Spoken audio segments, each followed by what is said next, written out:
যেন কোনো চিত্রকর তার সবুজ রং ঢেলে দিয়েছে তার চিত্রপটে, তারপর ধীরে ধীরে ছড়িয়ে দিয়েছেন তার সমস্ত ক্যানভাস জুড়ে যত্ন করে।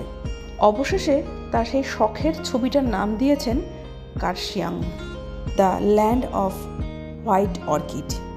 কার্শিয়াং শহরটিকে যে নামেই ডাকা হোক না কেন, আমার কাছে কিন্তু এটা মেঘের রাজ্য। বহুবার কার্শিয়াংয়ের ওপর দিয়ে দার্জিলিং শহরে গেছি, কিন্তু নেমে দেখার সুযোগ বা সময় কোনোটাই হয়ে ওঠেনি।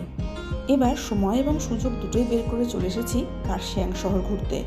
পারলে আপনারাও একবার এসে ঘুরে যান এই কার্শিয়াং শহরটিতে।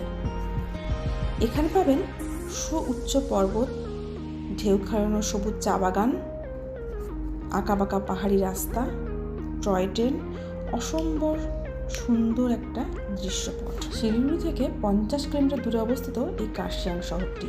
শিলিগুড়ি থেকে মাত্র 1.5 ঘন্টার রাস্তা। ভাড়া পড়বে শেয়ার কারে 150 টাকা। আপনাকে নামিয়ে দেবে একদম কার্শিয়াং স্টেশনের কাছেই। কার্শিয়াং স্টেশনের কাছেই আপনি পেয়ে যাবেন একাধিক হোমস্টে এবং হোটেল, যেটা আপনার আগে থেকে বুকিং করেও আসতে পারেন, আবার এসেও বুকিং করতে পারেন। সব রকম ব্যবস্থায় আছে এখানে। পাহাড়ের গায়ে ছবির মতো এমন সুন্দর স্কুল খুব কমই চোখে পড়ে। এই স্কুলটি ICSE বোর্ডের আন্ডারে প্রতিষ্ঠা হয়েছিল 1879 সালে। ভারতের জনপ্রিয় স্কুলগুলোর মধ্যে অন্যতম এটি। ভারতে যতগুলো হন্টেড ফরেস্ট রয়েছে তার মধ্যে একটা হলো এই ডাউহিল ফরেস্ট। এর পেছনে একটা যে গল্প আছে তা সত্যিই ভীতিজনক।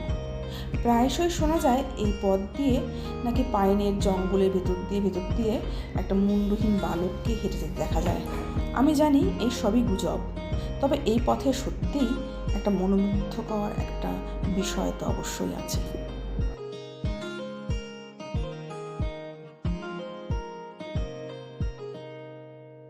এটিও একটি খুব সুন্দর ভিউ পয়েন্ট। আজকের এই ভিডিওটা যদি ভালো লেগে থাকে তবে লাইক, কমেন্ট এবং শেয়ার করতে ভুলবেন না। আজ তাহলে আসি, টাটা।